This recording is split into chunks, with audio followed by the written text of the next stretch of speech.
welcome to the music NFT panel today at the DeFi Summit. On today's panel, we have Vinai, the world-renowned EDM DJ duo with over 6 million monthly listeners on Spotify. One of the latest single, Rise Up, has more than 120 million overall streams. Also a dear friend of mine who I work with. Yeah. We also have Vasja and also from Viberate, and also Barnaby Noble from Band Royalty. I'm your moderator. My name is Scottie. I'm the co-founder of Orichal Partners. We are a blockchain advisory firm. We have been quite fortunate to advise over a dozen different celebrities and entertainment companies around the world on NFTs. I'm also the co-founder of 101, which is the NFT social platform. But I want to open the floor up, give you guys an opportunity to kind of quickly introduce yourself. We're going to start this panel by also asking some generic questions, kind of your view, your experience with, how NFT has been for you.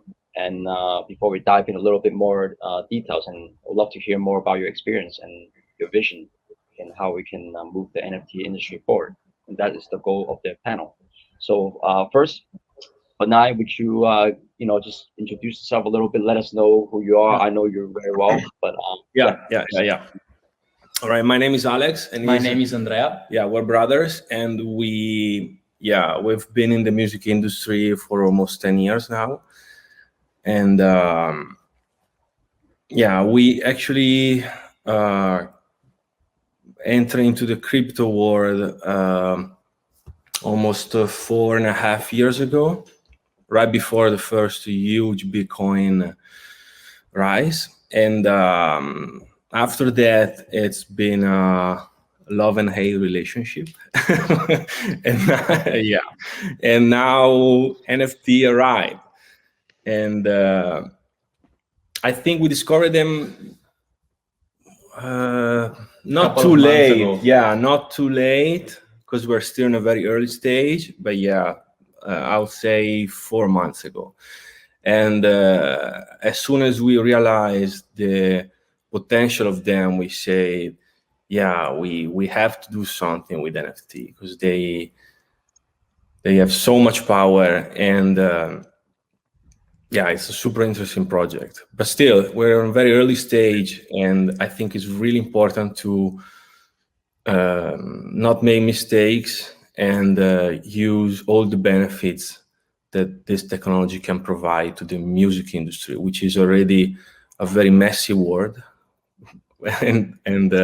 So let's just bring easy things and do not complicate the music world more than how it is already. I agree.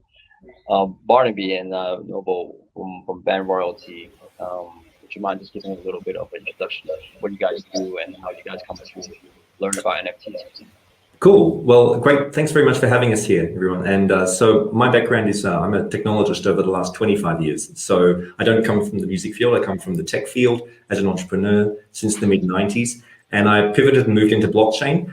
First off, just from exploring it from a decade ago when Bitcoin first came out, and then increasingly and eventually setting up a blockchain consultancy firm. I was invited to speak at a lot of conferences, including the World Economic Forum over in Davos, spoke at Harvard. And at some of those conferences, that's where I met Noble. And so it's been really great since then. We started working on a number of projects together, actually inventing some games, because Noble runs a game development company. And in that space, when we were working on that, we because of my background in blockchain, we were looking always at how to take the projects we were working on and moving them into the blockchain. And eventually, because also of Noble's background with music, we realized there was a big opportunity here with NFTs, because we actually in the last year had worked on a couple of other NFT projects together in the gaming space. And so from that, we cut our chops on NFTs, saw the power of them, had some early successes, a lot of fun building our community and looking at the game dynamics of how to use NFTs. But then, with Noble's experience in the music, we saw that there was an opportunity actually in looking at reinventing how music royalties specifically could be done. That was the inspiration. And so from that, we're not actually launching, we're not musicians as Vinai and the others here, but we're actually launching a platform that's very exciting. And let's hear what Noble has to say about it as well. Yeah, so I started out with my first music label with Private Eye Mercury, which became eventually Private Eye Universal Group, almost 20 years ago. So we were interacting with people like Tupac and Death Row, and way back when we started evolving in the space. And I've always been on the business side of buying and selling both music royalties, making advances against streams of income, whether it's mechanical rights or performance royalties. And it's a really, Vinai said it best just a moment ago. It's a really messy industry. Extremely messy, I would say. Yeah, in order to try and get your money, right, to get paid. You're talking about, these guys are killing it 100% on the streaming, but you have someone like Pharrell who did hundreds of millions of downloads of Happy, and then he gets paid like a few $1,000, $6,000. When you're talking about an industry where if you sell a record, it goes platinum when you sell 1 million. How does it that someone can do hundreds of millions of downloads and listens, then turn around and only get a few $1,000s? So it's a very unequitable industry, and Barnaby and I've had some serious conversations with both ASCAP, which is a company that collects royalties recently. We've had serious conversations with Sony Orchard, which does distribution deals for a lot of indie labels. And for us, the way we look at it is very simple. We wanted to create a platform that finally taught fans how their favorite artists make money. No one really understands the royalty business. They don't understand mechanical rights. They don't understand sync rights. They don't understand performance royalties. And part of the disconnect for fans is because they don't understand that, major corporations have succeeded in cutting them out of the biggest part of the capital, which is the royalties. When you have someone like Bob Dylan selling his royalties for $300 million, you have a group like Hypnosis going out and just revitalizing their catalog and showing that their catalog is worth an additional 10% or $2.2 billion. You have all this capital, but for some odd reason, it's so aggregated in the companies, and the artists are not fully fulfilling that part of the profit stream, and the fans don't have an idea. So our platform was always designed to create NFTs to give fans a direct access to share in the royalties and to be able to understand how their favorite artists make money in the industry. And hopefully, at the end of the day, give a direct line and eventually just eliminate the major labels in the first place. Let fans share in the copyrights, let fans share in the income streams, let fans share in the revenue. And by doing it that way, we start getting a better symbiotic relationship. Basically, what DeFi is always designed, or what blockchain is always designed to do, eliminate the middleman. That's fantastic. And that's, am I pronouncing your name right? I apologize. Yeah, it's Vasja. Yeah, and I look at your business and your platform is incredible. You guys provide analytics, for different sectors and artists. Give us a little bit of background. Tell the audience, who you are, what you do, and how did you come about with NFTs? So yeah, our company Viberate.com deals with music analytics. So we analyze about 500,000 musicians, including Vinai. We analyze about 1 billion data points for streaming sites, social media, e-stores, ticket providers. And based on that, we can then create all kinds of different popularity charts, analyze how people are doing on Spotify, Beatport for electronic music artists, all the social media that we get. And so it's picture us like as an IMDb for musicians, but with loads and loads of data. And each of the artists get their own analytics dashboard. And then in this dashboard, you can track your career. You can see how different factors are influencing your popularity. So if you have a new release, you can see how that release influenced the engagement metrics, the audience growth across different channels. Or if you have a tour, you can see if you got fans in different areas in the world, and so on.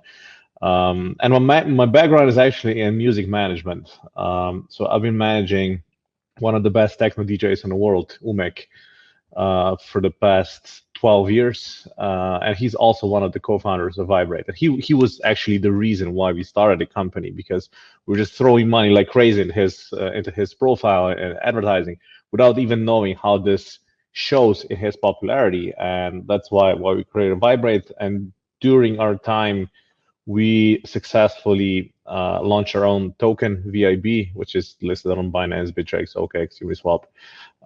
Raised 10.7 million, sold it out in under 5 minutes. And then we use the token to fuel the growth of our platform. So people who were adding new profiles were earning tokens, or people who were editing the information on a website were earning tokens, because everything is crowdsourced. And so finally, in the NFTs, we launched, it was about a month ago, a first live gig NFT for Umex. So the token was actually holding the booking contract.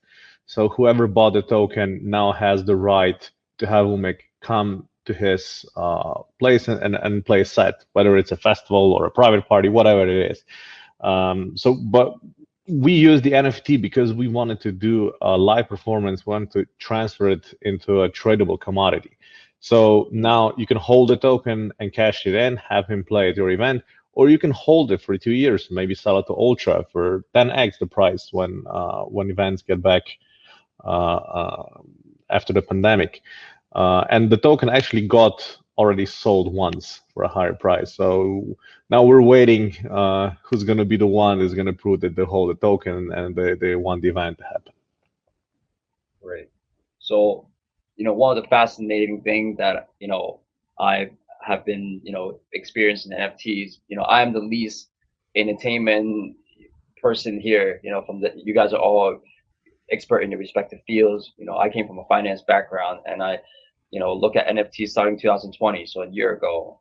But speaking with different artists and different industry leaders, what I've found is, I believe music and entertainment industry will be a key role in driving the next wave of blockchain adoption.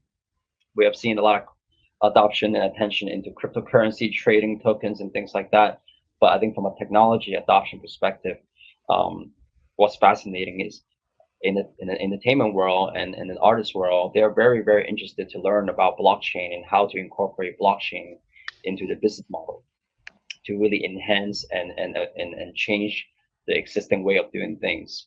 So that's very encouraging. So that's why we came out with this panel. I think music and entertainment industry is really one of the most important sector for us to apply blockchain onto.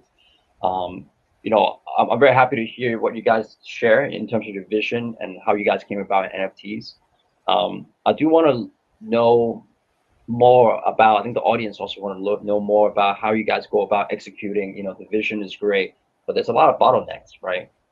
I want to start by Vinai, right? We work on, a project together, with your experience. Tell us a little bit more about how you come about in designing your first NFT, what you learned, and how do you think NFT can kind of enable artists to be to offer more value, offer more interaction, channels, or offer more creativity value for your fans? Yeah, let's start with that. I think that's it will be a very, very, very helpful point for all the independent artists, which they might struggle getting money from anywhere, because if you don't have already some major support from labels, or let's say you already have a very huge fan base, that's one of the main struggle of every new talent who wants to jump in the DJ or, let's say, dance music world. It's that there's a very, very, very huge gap between people that can say that this is their job, who help them pay bills, or it's just a passion for the moment.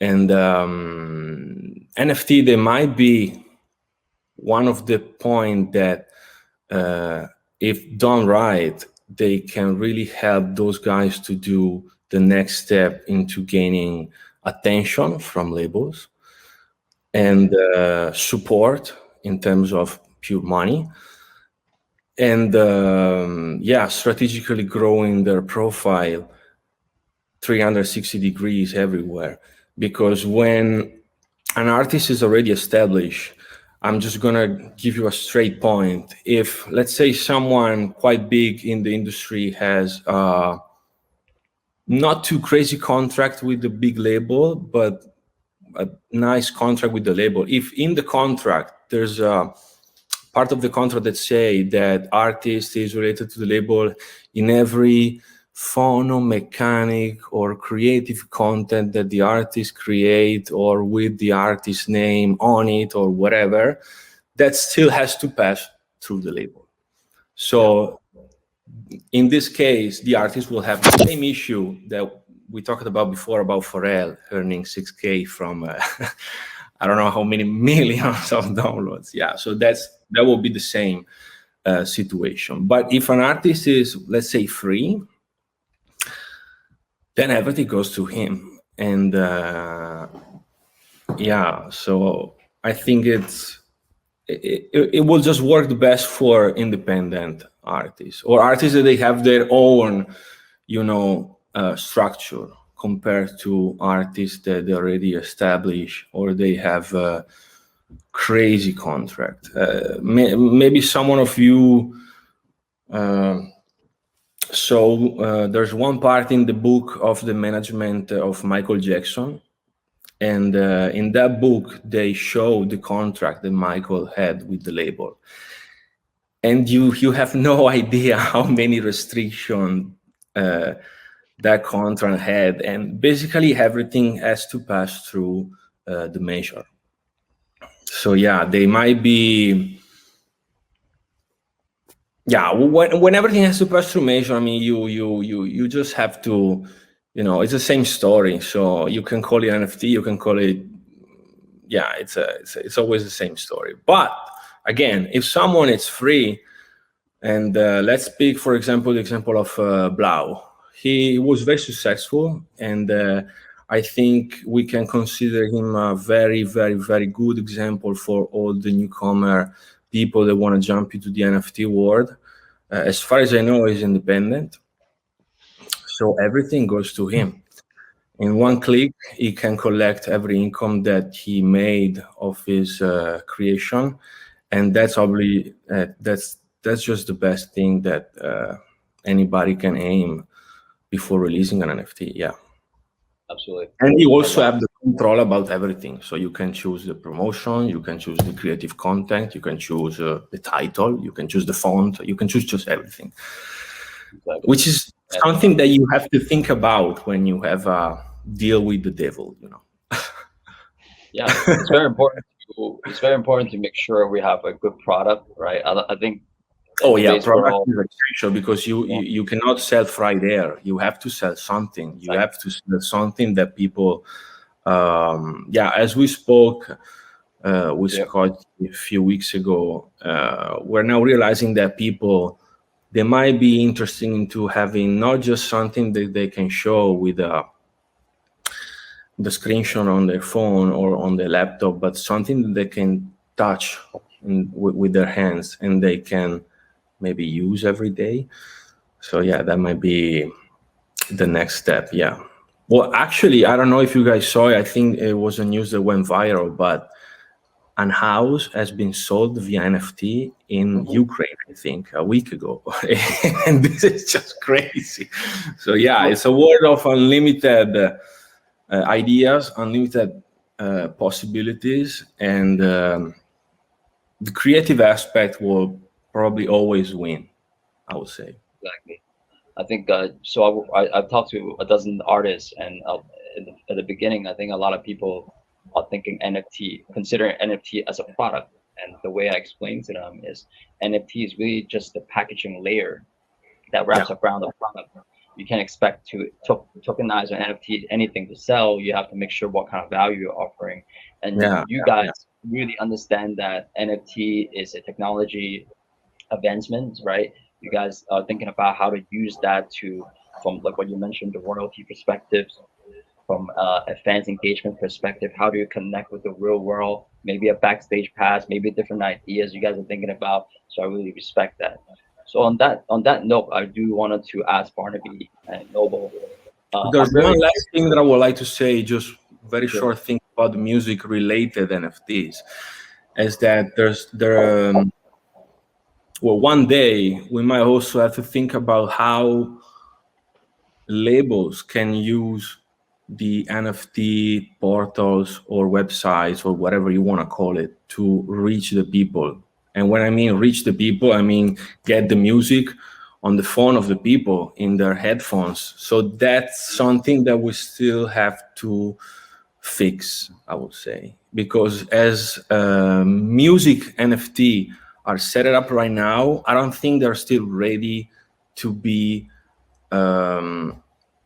mainstream. Yeah. So I think we still need the iTunes stores music related NFT or the Spotify of NFT. I think this is there might be in the next chapter in this story. absolutely connecting to the real world and putting the NFT into practical use. Practical use, Barnaby and right. Noble, can you tell the audience a little bit more? I mean, you share your vision, you talked about, how you guys want to tackle and improve the royalty collection, business model. How exactly are you guys leveraging non-fungible tokens or the blockchain per se to help with that, to implement that execution? Can you give the audience? So I mean, I guess I'll answer it really quick. The reality is we let people become almost music moguls and music business people with 1 ETH. And that allowed them to access music royalties that we just wouldn't acquired. So, while Vinai hit the nail on the head, you can't, Justin Timberlake, Beyonce, Jay-Z, these guys are all tied into these different contracts that have locked them in where they can't really just jump into NFTs.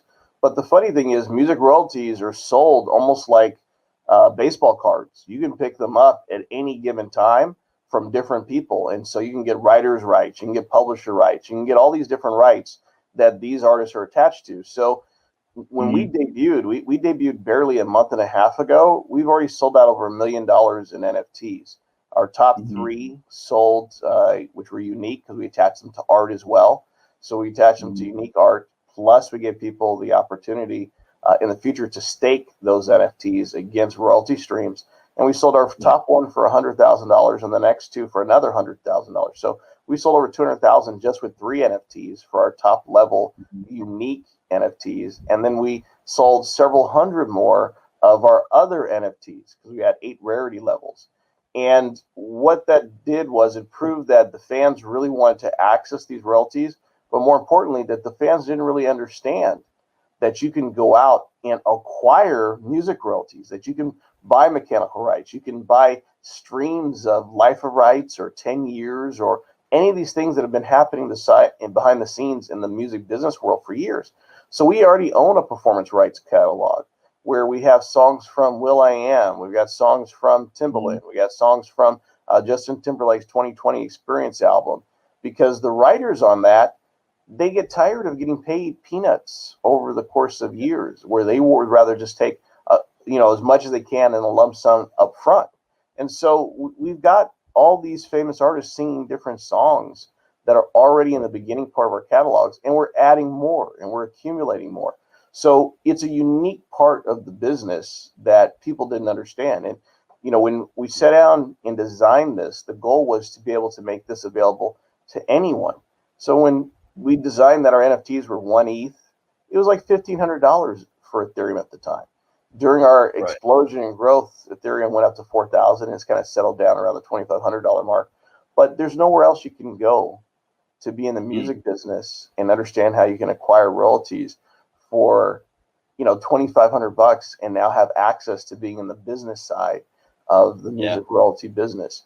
And so we're really excited about that because one of the things that I'm afraid of is that a lot of musicians, nobody on this panel, but look at NFTs as the next CD or the next tape deck or whatever, and that's really not what it is.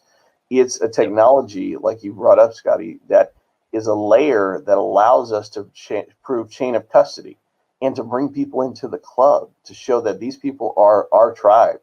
And the way that we've done that is we even created a whole entire music mogul club where we're going to start giving people access to special events and tickets and etc. Once they buy our NFTs, and they'll be able to participate in all these things. So we really just flipped it on its head. You know, what did I leave out, Barnaby? What do you want to add to that? Yeah, we wanted to bring the innovation around the actual business layer, like the matrix layer of the music industry, which few people understand. And so with that in mind, we purchased the first catalog, and it's just the first one. So we have a very low cap on the number of NFTs. In this first series, there's only 3,000, and there'll only ever be a maximum 12,000, but we're going to keep growing the music library, the catalog. So the point is to give people the opportunity to come in on a growing catalog of, you know, big name artists, like we've already, as Noble was saying, like Beyonce, Timberlake, etc., Jay-Z, and many others on our catalog. And we're going to keep growing that. And so there'll be this multi-million-dollar music royalty catalog that a very finite group will be actually earning the streaming on. Now, we're also going to be opening up a fungible token that will further expand upon that. We have a whole roadmap that you can see on our website, because we also want to create a launch pad for musicians. And we're having musicians already contacting us saying, hey, can we just like the ones that aren't locked into very specific contracts, like Vinai was saying there. So the ones that are more free, where they can come to us and they say, well, maybe we'd like to do our next album. Can we do that there and have a direct relationship with our fan base and give them something different this time? Not just give them the music, but actually maybe they could actually have some of this streaming royalty income. So that's why we called it Band Royalty. It's actually a combination of our names, Barnaby, Anderson, Noble, together as band, which is obviously, you know, musically related, and then Band Royalty being the platform, so that at the beginning, we're launching just building out a catalog that anybody can participate and earn on, a very good catalog. But then musicians, they can come on and essentially launch. We'll have a launch pad. We're looking at bringing innovation, and we don't want to make it too complex. We just want to give people something. It's already complex enough. That's why we're launching with this relatively simple offering, and just to get things started. And so that's where but we do feel that there's a lot of bottlenecks and a lot of inequality and in the music industry that we really want to make a difference in cleaning up. And we've already been on some of the receiving end of that, on some of the big players coming to us and, you know, trying to squeeze us a little bit, and that, you know, we're ruffling feathers, you know, likes of, you know, we don't want to say all their names, but basically they're certainly letting us know that we're stepping on a few toes, and who do you think you guys are? Like, we own the music industry, etc. So we want to help move it forward for everyone. Yeah, it's been a very unique like roadmap, because I've been on the back end side for a while, but this is the first time in which I've actually shared this ability with just standard people, that you can own individual songs, and these songs that you own are sung by famous multi-platinum artists, and people don't realize you can do that. You can be a publishing company. And so the moment we've been exposing this out to the audience, and we did our launch and we've been putting it out, we've gotten, you know, we've gotten ire from some major names, but they can't do anything about it, because we're doing everything above board and legit, but they can't believe that we're actually sharing what we're doing with regular people, particularly crypto people. Well, you guys are offering field access, obviously, and also I think you guys are also collecting royalties where, you know, revenues that are coming from globally, I'm assuming. So that's something that's incredible. I know it's not easy to even kind of manage and calculate. So I think that's incredible. I think as a— I would like to add one thing regarding the collecting royalties that maybe people that are not in the business, they don't have idea. But sometimes for collecting royalties, for some product, for some territories, it might take up to 3-4 years. Mm-hmm. Really? So with this technology, you can just get in like this. Just exactly collect your money. I do want to say something. I do want to move on and give some time to Vasja as well. You know, from Viberate, from your angle, can you tell us a little bit more? How do you incorporate NFT to smooth out your process to what you want to do from an analytical angle? Are you seeing any good trends? Are you seeing anything that's special you want to share with us today? Are you on mute? I think. Sorry. Yeah, sorry. So yeah, the trends regarding NFTs right now aren't great. So we're already past the peak, but from a technical perspective, this is a good thing, because now everyone wanted to jump on a train and earn some quick buck. And now when everything kind of settled down, I think that all's going to be left is the use cases that actually bring value. And in our case, the vision has always been to create a marketplace for musicians. So like an Airbnb for musicians. So you can go on a platform, you can use our filters, you can use our stats to filter out who's trending, who's available for your event, and then you can book them. And the booking process in our vision was through blockchain technology. An NFT, the one that we just sold a month ago, is the ideal medium to sell gigs. So it's a new usage, and the advantages, as I said, the first one is that you hold the right to someone's booking, someone's live event, and then you can whether cash it out or sell it to someone. So you can become a booking agent, much like with band royalty, everyone can become a music mogul and holder of a catalog. In our case, everyone can become a talent agent. That's the first thing. And the second thing is that NFTs are capable, in combination with smart contracts, of keeping funds in escrow, which means that promoter pays for the event and the artist doesn't get access to the funds up until the event is over. And you can do this automatically with NFTs. So once the NFT is burned, so the artist shows up, the promoter burns the NFT, the artist gets their money. So both parties are protected. Sometimes, we used to do a lot of shows, and sometimes we had to pay 100% upfront. Then the artist missed the plane.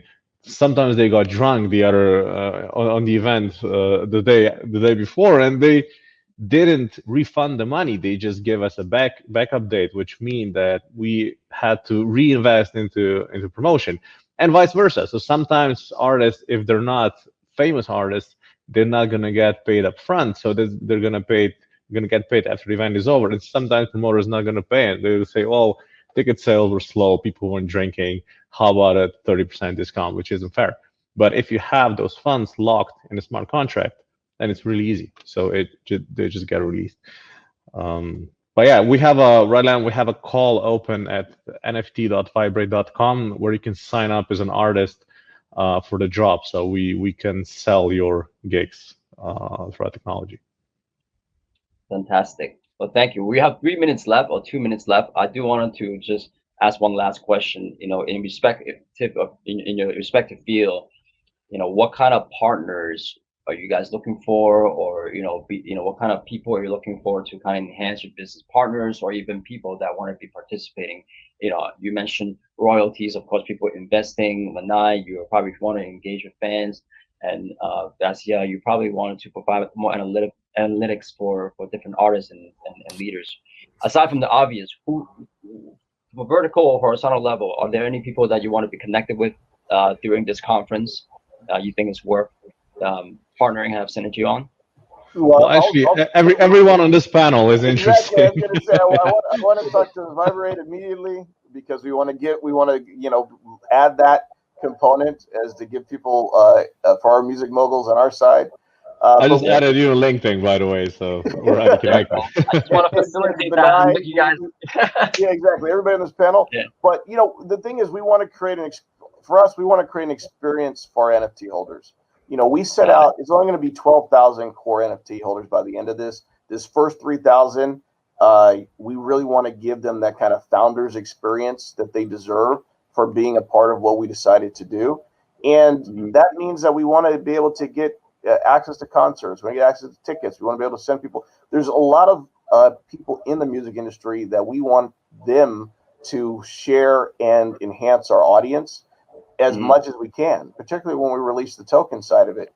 Our goal is to revolutionize the industry, and it's by layering and having relationships with everyone in the DeFi project. If you think outside the box and you are a 100% non-vertical thinker, and you're able to open your mind to the possibility that no matter what, NFTs are not going away. Vasja said the NFTs have peaked. By no means. What happened was the scam artists have peaked, and the rest of us are going to continue to go to the moon. And that's a whole nother kind of concept. So the reality is I'm very excited about this entire panel, about being a part of the DeFi project. And there's so many aspects of this, analytics, collecting royalties, all that stuff. I'd love to work with anybody who is just open-minded to be able to enhance what we're doing. Yeah, I do see a lot of synergy between the panelists, obviously, even people that are outside this panel. You guys are selected to be on the music NFT panels, obviously, for being tied to the entertainment industry. And, you know, I hope that you guys will have, you know, more partnership going forward. But, you know, on behalf of the DeFi Summit and everybody, we just want to thank you guys for what you do. You know, what you guys do may seem, you know, obvious to you, but to a lot of us that are listening in today are something new. And whatever you guys do are a major steps, you know, bringing some of the new beginners, you know, you guys are influencing a lot of people because you guys are in the industry, and a lot of people are just listening and consuming your content. You are helping these guys on board and on ramp onto the blockchain from 0 to 1. So what you guys do have a huge impact. So we just want to say thank you, continue what you do, and let's stay in touch, and we'll go from there.